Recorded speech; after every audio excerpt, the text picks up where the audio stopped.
خاوتي خواتاتي مسلخين عليكم بونسوار تو المون اهلا وسهلا مرحبا بكم في لايف d'Algérie بارت. اليوم بدينا شويه بكري dans un autre décor qui est inhabituel un peu, dans un lieu inhabituel aussi. L'exercice du journalisme a beaucoup de contraintes et il nous exige d'être toujours dans l'improvisation et dans la spontanéité. اليوم بدينا شويه بكري. Moi je suis بكري, il est pratiquement 21h, 20h48 heure parisienne. Je sais pas quelle heure il fait chez vous. Je parle notamment pour la diaspora algérienne au Canada, au Moyen-Orient, en Amérique du Nord, ailleurs à travers le monde, en Europe du Nord, en Afrique subsaharienne. Merci beaucoup de nous avoir suivis, de nous suivre chaque jour.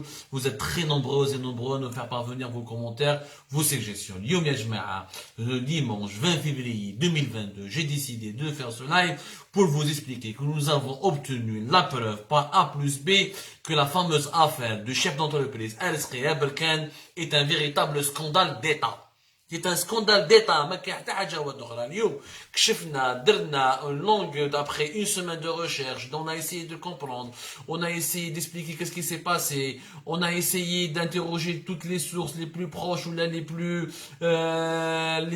plus concernés par ce dossier. فهمنا باللي il s'agit d'une affaire d'État. Un chef d'entreprise qui a été placé en garde à vue de manière injustifiée parce qu'il est resté du 3 jusqu'au 10 février 2022 en garde à vue au niveau de l'office central, d'un office central de la DGSN, pour finalement 26 000 euros de dépenses de devises. Il s'agit même pas finalement d'un transfert bancaire. La dernière fois, on parlait de transfert bancaire. Finalement, ce n'était pas un transfert bancaire. Les policiers ont trouvé lors d'une perquisition au niveau de ce chef d'entreprise, ils ont trouvé des factures en devises d'achat de parfums, de bijoux, de chocolat, de certains produits de luxe en France qu'il avait acheté avec son propre argent personnel pour sa femme, pour sa mère ou pour des membres de sa famille. Et tout ce qu'ils ont trouvé. Une semaine de garde à vue. Alors la garde à vue elle a été décidée par un organisme très important dans la DGSN, c'est le service central de lutte contre le crime organisé de Sahaoula. On va parler énormément de ce service central de lutte contre le crime organisé de Sahaoula qui s'est accaparé énormément de pouvoir. Même certaines prérogatives qui revenaient à la DGSI, à la Direction Générale de la Sécurité Intérieure, à savoir comment ça s'appelle, l'ex-DRS, les services secrets algériens, même avec certaines prérogatives, certains dossiers qui passaient d'abord par eux et avant tout par eux, rien que par les services secrets, ou là où ils par là dans l'Office central de lutte contre le crime organisé de Sahaoula, qui a été inauguré le fin octobre 2021. D'ailleurs, le patron de la DGSN, Farid Zindine Bencher, il avait assisté lui-même à l'inauguration. Il y avait une cérémonie d'inauguration.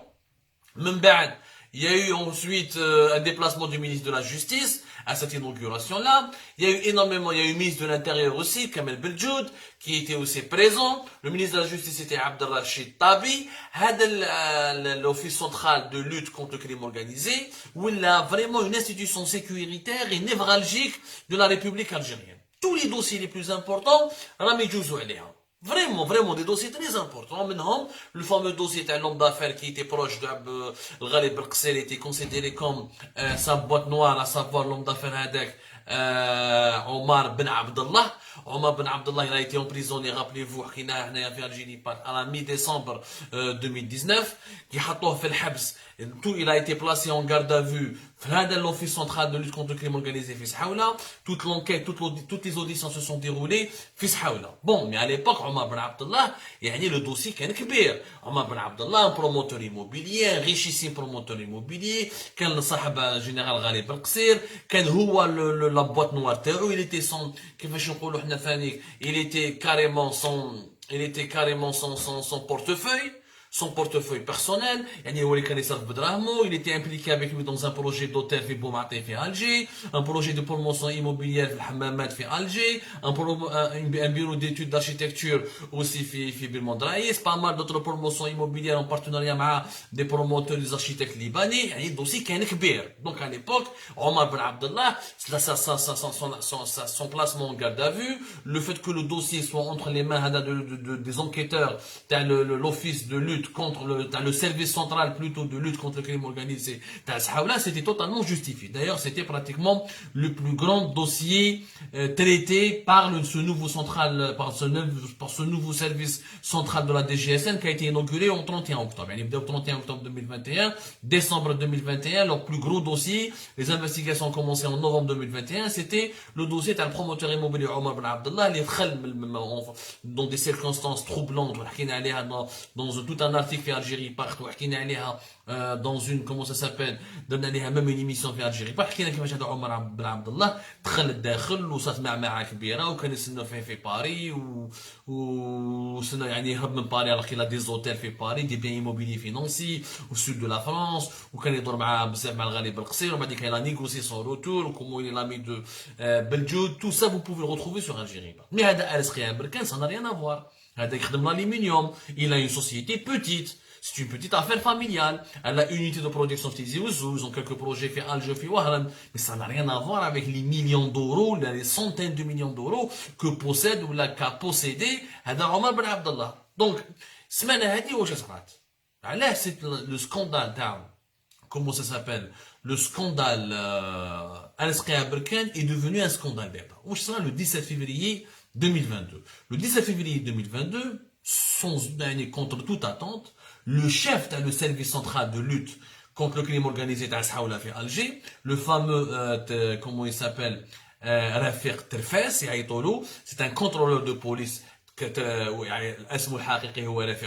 il a été limogé. Il a été limogé par coup de téléphone.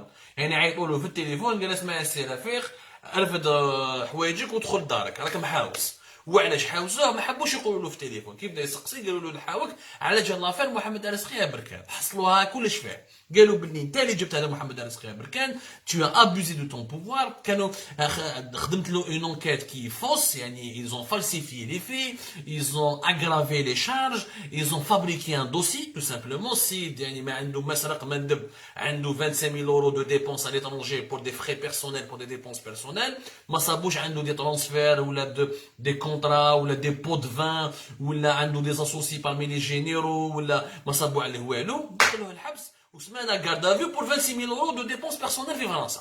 C'est un scandale en soi. Bon, apparemment, l'enquête qui a été menée par le service central de lutte contre le crime organisé, il a alourdi le dossier, il a noirci le dossier, il a donné à ce dossier une dimension politique, il a transformé un simple chef d'entreprise en un criminel qui serait à la tête d'un réseau de chantage et un réseau de transfert de trafic de devises il y a des accusations gravissimes des accusations à la fin du dossier où sont les preuves les preuves c'est des factures de 26 000 euros de dépenses à Paris سيد معليش تاع واحد في الحبس صارت الكارثه الكبيره مول لي زيميسيون اللي درناهم حنا في الجيري بارت on a consacré toute une émission et de cela 3-4 jours sur l'affaire Mohamed Ares Berkane nous avons consacré 2 articles nous avions expliqué c'est pas la peine de revenir là-dessus mais معليش brièvement في الاعاده الافاده محمد Ares Berkane دخلوه الحبس juste parce que صاحبو اسمه général Ali Yahya Oulhadj qui est le patron de la gendarmerie nationale parce que صاحبو le patron de la gendarmerie nationale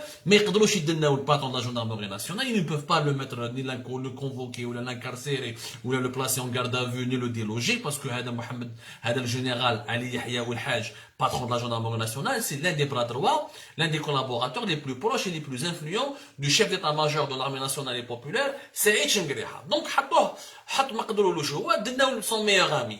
Il s'avère que Mohamed Ares Berkane, il a un défaut, il a un grand défaut apparemment, et ce défaut est passible d'être un crime en Algérie. Il est l'ami du patron de la gendarmerie nationale. حتى هو في الحبس باش يضربوا صاحبو محمد علي يحيى جنرال علي يحيى والحاج تاع لا جندرموري يا انديريكتومون باش يضربوا من بعد سعيد شنقريحه يعني باش une bataille contre le clan. Je vous ai expliqué en ce moment il y a une grave guerre de clan entre une dangereuse guerre de clan une sale guerre de clan entre Saïd Chengriha et ses collaborateurs et son clan et quelques conseillers تاع تبون كيما بوعلام كيما général major مهنا جبار كيما le général major حاج رضوان l'ancien chef de cabinet تاع التوفيق et certains anciens classiques des années 90 qui ne veulent plus du pouvoir de Shangri-La parce que Shangri-La ne veut pas les laisser prendre une grosse part du gâteau du pouvoir au plus haut sommet, ou une grosse part de l'influence du pouvoir en Algérie. Donc, et on l'a déjà expliqué tout cela. Mais le 17 février, حاوزوا هذا l'affaire تلفاز ومسحوا فيه الموس. وزيد en plus نسقوا une affaire de corruption. C'est grave, c'est un scandale qui est en train d'ébranler la DGSN. Le service central donc, de lutte contre le crime organisé à peine il a été inauguré le 31 octobre, déjà il est impliqué dans une affaire, un scandale d'État. Ouais, quelle est la deuxième affaire? Il a fait chanter, il a fait du chantage, il a demandé un pot de vin.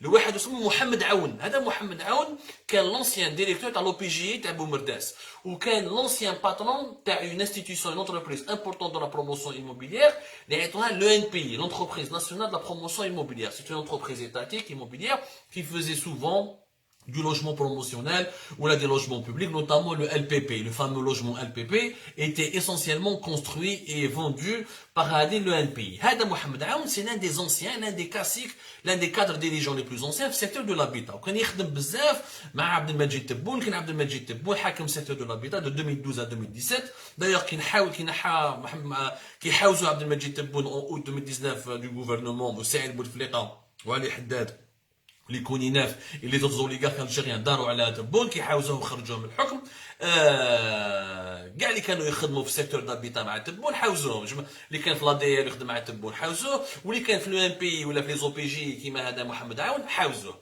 Il se trouve que هذا محمد عون il a été convoqué en décembre 2021 dans le cadre de l'enquête sur Mohamed Ben Abdallah. Sabou, selon les enquêteurs du service central de lutte contre le crime organisé à Saoula, Belli Hada Omar Ben Abdallah, l'homme d'affaires, il avait acheté ou l'a acquis comment ça s'appelle, une quarantaine de biens immobiliers.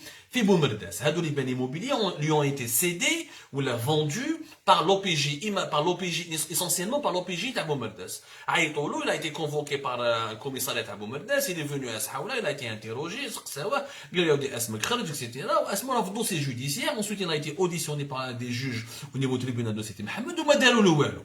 هو ما داروا له والو, يعني عمر بن عبد الله دخلوه الحبس اللي هو ما داروا له والو. على ما داروا له والو pour la simple raison يا جماعه que هو يعرف تبون, كان parmi les collaborateurs de Tebboune. C'était parmi les cadres du secteur de l'habitat qui étaient très appréciés par Tebboune et qui étaient très très proches de Tebboune. Du coup, là, où c'est ça là? Mohamed Aoun ما دخلوش, ما داروا le contrôle judiciaire, حطوه يعني comme témoin apparemment. D'après mes informations, c'est un statut effectivement qui peut évoluer, il peut être inculpé ou mis en accusation. Et pour le moment, ما داروا le mandat de dépôt, ما نحوا له le passeport, ما داروا له حتى مشاكل. يقولوا من بعد, d'après la première version que nous avons pu obtenir au cours de nos investigations, باللي هذايا l'affaire Telfaz a été accusé par Mohamed Aoun de lui avoir demandé un pot de vin. Yani Mohamed Aoun aurait dénoncé le contrôleur de police de l'affaire Telfaz qui est à la tête du service central encore une fois le service central de lutte contre le crime organisé, qui يقول باللي هذا demandé les تشيبا وقال لي يعطيني شكاره نخرج اسمك من الدوسي ولا justice ne va pas t'inquiéter ou la justice ne va rien te faire contre toi, etc. Mohamed Aoun aurait écrit par la suite, il aurait saisi, il aurait interpellé l'entourage du président Tebboune. Il n'a pas de contact direct avec Tebboune parce que Tebboune maintenant il est président de la République, il n'est pas ministre de l'Habitat, il ne peut pas le voir comme ça, mais il a des liens très proches avec ses membres de sa famille, notamment ses enfants, ou là par des conseillers, ou là des personnes qui travaillent au sein de son cabinet. Tebboune يتقلق, يعيط الفارس زين الدين بن شيخ, يسب ما يخليلوش ويقولوا هذا l'affaire Telfaz تحاوزوا اليوم ونتحاوزوا منهم parce qu'il a essayé de faire chanter et de prendre de l'argent à un de mes anciens collaborateurs, il est Mohamed Aoun. Donc Ben Cheikh, Farid Zinedine Ben Cheikh, il prend son téléphone et c'est comme ça qu'il a limogé le 17 février le contrôleur de police à l'affaire Telfaz en lui disant prends tes affaires et rentre chez toi. Ça, c'est les premiers éléments que nous avons pu obtenir. Ensuite, nous nous sommes intéressés à d'autres sources, parce que nous n'avons pas de preuves matérielles, on n'a pas la traçabilité de l'appel, on n'a pas des documents qui prouvent qu'il y a eu effectivement, on a des enregistrements qui prouvent qu'il y a eu une exigence d'un pot de vin ou une tentative de chantage. سمعنا une autre version. Alors, ناس اللي تعرف هذا l'affaire Telfaz قال لك لا راكم حاقرينه. هذا l'affaire Telfaz ماشي هو اللي دخل, باسكو l'affaire Telfaz ديجا على جال l'affaire أنس قيام بركان صارت كارثة كبيرة. Vous imaginez que Aberkan, Al-Ski Aberkan, donc c'est l'ami le plus proche du général Ali Yahya Oul-Hajj dans la gendarmerie nationale, et donc pratiquement le bras droit de Saïd Chengriha, chef d'état-major de l'armée nationale et populaire. Donc les amis de Al-Ski Aberkan ont intervenu, ont voulu le libérer, ont exigé des comptes, d'autant plus qu'il n'a rien fait de mal. C'est-à-dire, avec 1 milliard de dollars, ou 1 million de d'euros, ou il a transféré de l'or, ou مو والو عليه ني كريدي بونكير امبيي ني والو عنده هو ابارامون l'entreprise تاعو هذا ارسقي بركان le groupe Sogé Metal qui est spécialisé dans la fabrication du mobilier en aluminium, notamment des fenêtres en aluminium, et lui-même victime de factures impayées au niveau de l'État. ما عليناش كي سقساه في رفيق التلفاز قال لك انا خاطيني رفيق التلفاز ما سقسيتوش انا جي با دو كونتاكت افيك لوي جي essayé de parler à des sources qui le connaissent اللي هو هضر معاهم apparemment juste après son limogeage. Apparemment, la Fertefes n'était pas là à Alger au moment de l'arrestation brutale, au moment ensuite du placement en détention de Mohamed Al-Ski Aberkan, parce que toute la procédure, elle est fausse. Autant que la première enquête sur Omar Ben Abdallah, le promoteur immobilier, homme d'affaires, homme de main de Ghalib El-Qsir, c'est une procédure qui était correcte, parce que cet homme a des hôtels et des biens à l'étranger, autant cette procédure, elle est vraie. Autant la procédure qui a été faite avec Mohamed Al-Ski Aberkan, totalement fausse. On ne met pas quelqu'un pendant une semaine en garde à vue. Ensuite, on ne va pas l'inculper et on ne fait pas un faux dossier pour influencer les juges pour l'incarcérer pour des dépenses de 26 000 euros pour des affaires totalement personnelles, genre des parfums, des bijoux, etc. Ça n'a aucun sens. Donc, l'affaire Telfez, alors, il y a les investigations que nous avons pu obtenir, il y a la version en tout cas des sources qui sont proches de son entourage, qu'il n'était pas là. Il n'est pas responsable de ce dossier, il n'a pas géré ce dossier. Nos sources, il était en Tunisie entre le 29 et le 13 février 2022. Du coup, donc durant toute la période, la semaine où Mohamed Al-Ski Aberkan était là, ce n'est pas lui qui a géré ce dossier. Il quitte le 13 février, il est reparti dans une tournée à travers le territoire national. Donc il n'était pas au courant, mais il ne s'est pas mêlé de ce dossier. Mais pourtant, c'est lui qui a été tenu pour responsable des dérapages et des abus de pouvoir et de la falsification dangereuse et des manipulations des faits dans le dossier. Il a été tenu pour responsable de toutes les dérives dans le dossier de Mohamed Al-Ski Aberkan. Or, une autre version que nous avons pu recueillir, c'est un autre commissaire divisionnaire qui a fait ce dossier. Il y a le commissaire divisionnaire Mohamed Touhami. Mohamed Touhami, il est directement branché avec le premier patron de la DGSN, Farid Zineddine Benchir. Parce que ce n'est pas le patron de la DGSN qui a accepté de le désigner à la tête du stratégique service central de lutte contre le crime organisé de Saoula. Non, il lui a été imposé d'en haut. Des conseillers, des gens puissants, proches de l'entourage de Tebboune, c'est eux qui ont avancé le nom de l'affaire Telfes pour qu'il puisse prendre cette responsabilité, ses fonctions fin octobre 2021. Donc, Farid Zineddine Benchir, il aurait profité de l'affaire de Al-Ski Aberkan avec tous les dérapages, les dérives et les erreurs grossières qui ont été commises dans la procédure, باش ينحي l'affaire Telfes ويجيب يحط هو صاحبه اللي يعرفه هو son proche collaborateur اللي هو le commissaire divisionnaire Touhami, Mohamed Touhami, qui est en ce moment le remplaçant par intérim de l'affaire Telfes à la tête de ce fameux service central de lutte contre le crime organisé de Saoula. Donc une guerre de clans terrible. Il y a une guerre de clans terrible. Il y a l'affaire Mohamed Al-Ski Aberkan a prouvé qu'il y a une politisation, une instrumentalisation politique de la justice, des services de sécurité, parce qu'il y a une guerre de clans qui oppose deux clans puissants. Maintenant, le clan de Saïd Chengriha et le clan de Abdelmajid Tebboune. C'est une opération purement politique. Ni plus ni moins, ni les services de sécurité, ni la justice n'étaient préoccupés par la quête de la vérité, par la recherche des faits. Il y avait quelqu'un qui s'appelait Mohamed Al-Ski Aberkan, قال لك صاحب علي يحيى والحاج جماعه من لا بريزيدونس ماش متفاهمه مع شنقريحه ما نقدروش نضربوا شنقريحه وما نقدروش نضربوا علي يحيى والحاج اون فاس اتاكي ديريكتومون لمحمد Al-Ski Aberkan ونحطوه في الحبس باسكو هو ساهل هو ني با ميليتير ني با جينيرال ني با كولونيل ما عندوش il est chef d'entreprise donc c'est facile de lui monter un dossier de le mettre en prison. C'est comme ça qu'ils ont fait. Donc, Imma, Hada l'affaire Telfes, il est réellement inculpé. Imma, il n'est pas inculpé, il était en Tunisie, où le commissaire divisionnaire, Mohamed Touhami, c'est lui qui est le responsable de cette grosse manipulation. Quoi qu'il arrive, il faut une enquête. Moi, je lance un appel, il faut que Tebboune prenne ce dossier. Ce n'est pas normal que 1 mois ou 2 mois après l'inauguration de ce service central de lutte contre le crime organisé de Saoula, on a déjà des scandales. C'est pas normal. غير كيما تحل هذا لو سيرفيس وعطاو له كلش راني نقول لكم باللي اليوم l'un des services de sécurité les plus puissants du pays c'est le service central de lutte contre le crime organisé تاع السحاولة. عطاو له plusieurs prérogatives, عطاو له énormément de dossiers qui relèvent des affaires financières et des affaires économiques. ولا pratiquement le concurrent direct à la DGSI à travers la caserne Antar. Donc c'est pas normal qu'un service de sécurité devient aussi puissant du jour au lendemain, on lui donne les pleins pouvoirs. 2 mois après, il y a un scandale. Tu enlèves son responsable, il est accusé de corruption, il est accusé de trafic d'influence. Maintenant, le responsable, son entourage, lui-même, il est victime d'une machination, lui-même, il a été victime d'une manipulation. Mohamed El Walou, Khadmah Farid Zinedine Bencher qui voulait le torpiller, voulait se débarrasser de lui, son propre collaborateur. Sur l'affaire Mohamed Aoun, nous avons découvert effectivement que Mohamed Aoun a été convoqué par l'Office central de lutte contre le crime organisé à Saoula. Il est parti là-bas, il a été interrogé. Apparemment, il y a une quarantaine de biens immobiliers qui ont été donnés, qui ont été cédés ou l'a vendu le promoteur milliardaire Omar Ben Abdallah, l'ami encore une fois intime du général Ghali Belqsir. Alors, ce n'est pas normal. وعلاش هو ما دخلش الحبس وعمر بن عبد الله دخل؟ Parce que dans l'affaire de Omar Ben Abdallah دخل هو الحبس. Il y a aussi un autre promoteur في Algérie معروف راح نحكوا عليه دخل معاه للحبس. Il y a même des Libanais qui sont impliqués, inculpés et qui font l'objet d'un mandat de dépôt. Mais هذا محمد عون خرج يعني خرج رابح. Pourquoi? Parce qu'il serait l'ami de Tebboune.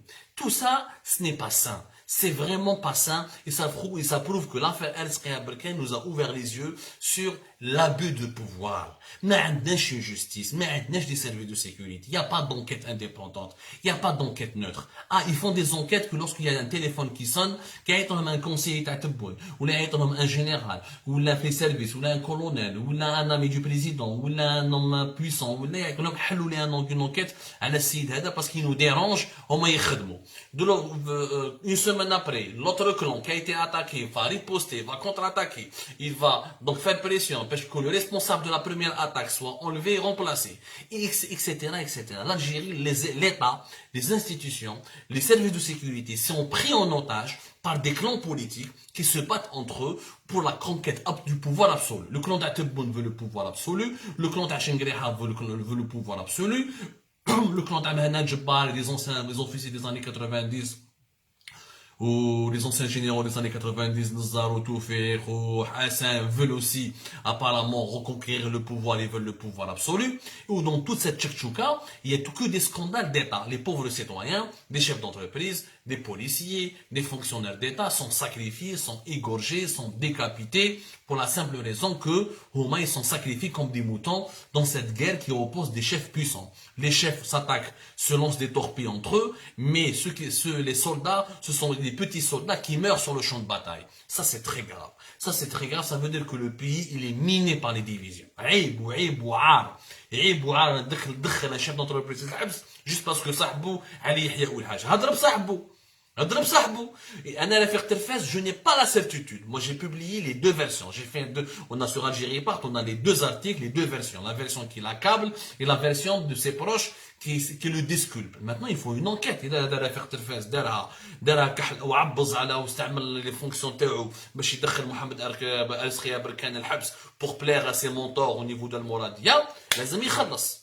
يا خويا اذا ما دار والو هو كان en Tunisie et c'est plutôt هذا le commissaire divisionnaire Mohamed Touhami qui a profité de l'absence de son supérieur hiérarchique pour détourner, pour abuser de son pouvoir ou là pour détourner ses fonctions et pour servir un agenda clanique ou là pour et permettre à son patron, à son protecteur, qui est le patron de la police, Farid Zinedine Benchir, de prendre, monter crescendo pour de prendre des galons, ou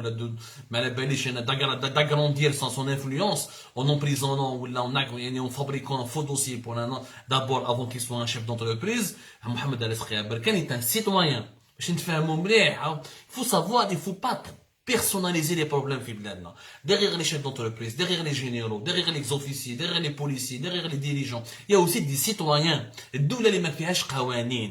Oui, c'est la vengeance. Oui, c'est le règlement de compte. Oui, c'est la manipulation qui prime sur le droit, sur la loi. C'est un pays qui n'a pas d'avenir. C'est un pays qui n'a aucun avenir. باش نتفاهموا مليح. Donc, ما نقدروش نكملوا sur ce rythme-là. وهادو les révélations que nous avons faites sur Algérie Part, j'espère qu'elles permettront aux véritables décideurs de se calmer, de revenir à la raison, d'arrêter d'utiliser l'État algérien comme un torchon avec lequel ils nettoient leur besogne ou leur haché comme leur saleté, etc. Et tout ce qu'ils causent comme problème dans la mauvaise gestion quotidienne du pays. On espère qu'il y a une enquête sérieuse qui détermine le niveau de responsabilité. Et là, Mohamed Aris Qiabel كان سرق تحطوه في الحبس. Mais tu peux des preuves. ما تحطش un chef d'entreprise في الحبس على جال des dépenses personnelles pour acheter des bijoux pour sa femme ou là pour sa mère ou là pour ses amis. Si on met quelqu'un en prison, c'est pour des vrais dossiers, pour des chefs d'inculpation prouvés, étayés par des faits et des preuves matérielles. Ah, معليش مانيش ندافع عليه, انا ندافع على الحق. Ce qui me fait mal, c'est que dans notre pays, on est en train d'instrumentaliser le pouvoir politique, on est en train de détourner les institutions de l'État de leur vocation, juste pour les utiliser dans des éternelles guerres claniques qui affaiblissent l'État, qui sabotent de l'intérieur le fonctionnement de l'État et qui exposent finalement notre pays à des fragilités extrêmes au risque de devenir une proie facile ensuite pour les puissances étrangères. J'espère qu'on a été clair et précis et détaillé. Si vous avez des questions, n'hésitez pas à nous les faire parvenir. On reviendra encore une fois sur ce sujet dans nos prochaines émissions. Prenez soin de vous, ya jama'a. À la prochaine.